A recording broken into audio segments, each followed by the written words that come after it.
What's up, guys? Got a new video for you today. I'm going over a spot I played in my 1-3 cash game session recently, where I checked back a very strong hand on the river in order to induce a bluff for my opponent. I kind of want to go over some of these spots, kind of show you guys maybe some good candidates, and kind of explain why they're good candidates, to kind of check back strong hands in certain spots where we believe some of the weaker players we play against will be over bluffing. So here I'm in middle position with the Jack of Spades and the Jack of Diamonds. The guy to my direct left limped into the pot for $3, so I make it 15 here. Pretty standard raise size. The guy to my direct left calls, and the button calls, and then the limper calls. So we are now going 4 ways to a flop here, which is going to be a pretty good one for us. So we flop top set here with the Jack of Hearts, 6 of Hearts, and 7 of Hearts, a monotone board. When it checks to me here, nothing to do but to bet this hand. You should always be betting this hand here. No, never checking top set here ever. However, I did go a smaller sizing. You could make a argument for a bigger sizing here. However, it kind of, we want some of these crappy draws, like these one heart hands, to kind of stay in the hand. And then we kind of reevaluate on turns and rivers, which, allows us to keep pot control too. A lot of our opponents are going to have suited hands here, so it's important to keep that in mind. With that, the button calls and the limper calls. So we go to the turn, which is the 10 of diamonds. Not the best card here. 8-9 gets there for a straight. However, when it's checked to me, I think continuing to betting here is the right play. So I bet for 50. This is where I think I made a slight mistake. I think I probably would go a little bit bigger here, maybe like 70. However, we did get a call from the button, and then the limper gets out of the way.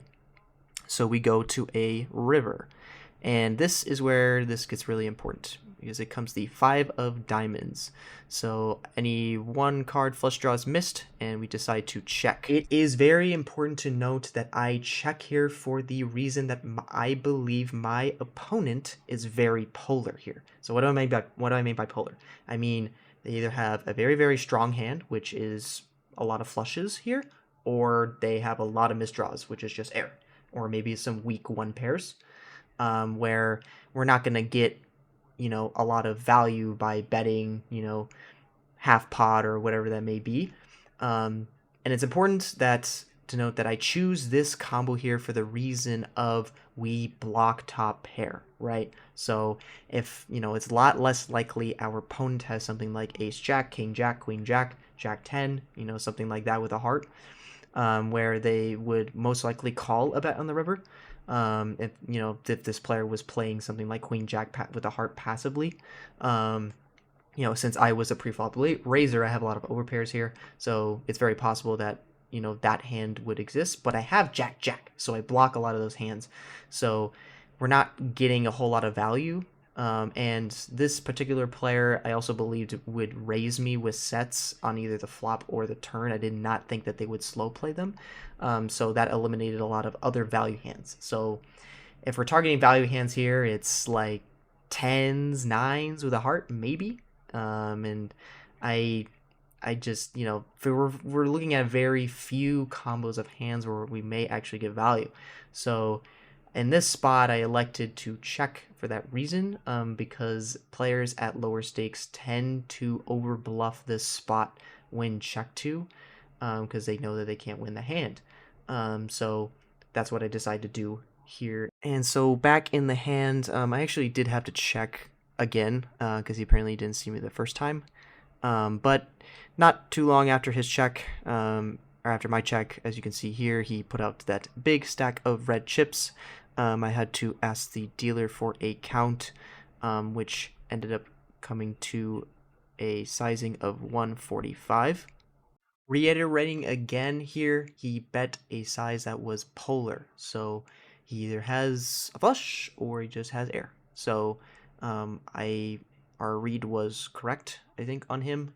And so I actually went to the tank for this one a little bit, because I actually had not seen him bluff all session. He was a pretty tight player.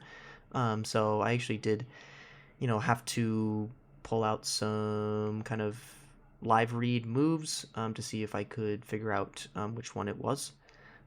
So I decided to flip over my hand here to show him to see if I could pick up a read. And after I flipped the cards, he got pretty tense. So I figured he was bluffing. So I put in the call, and he told me that I was good. So Jack Jack was good here. I did not get to see his hand, unfortunately. But he did tell me afterwards that he had a pair and a heart.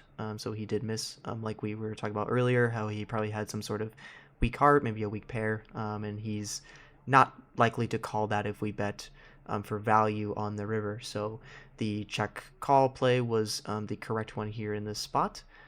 So I hope that sort of helps you out maybe in your low stakes grind. And I hope to see you next time.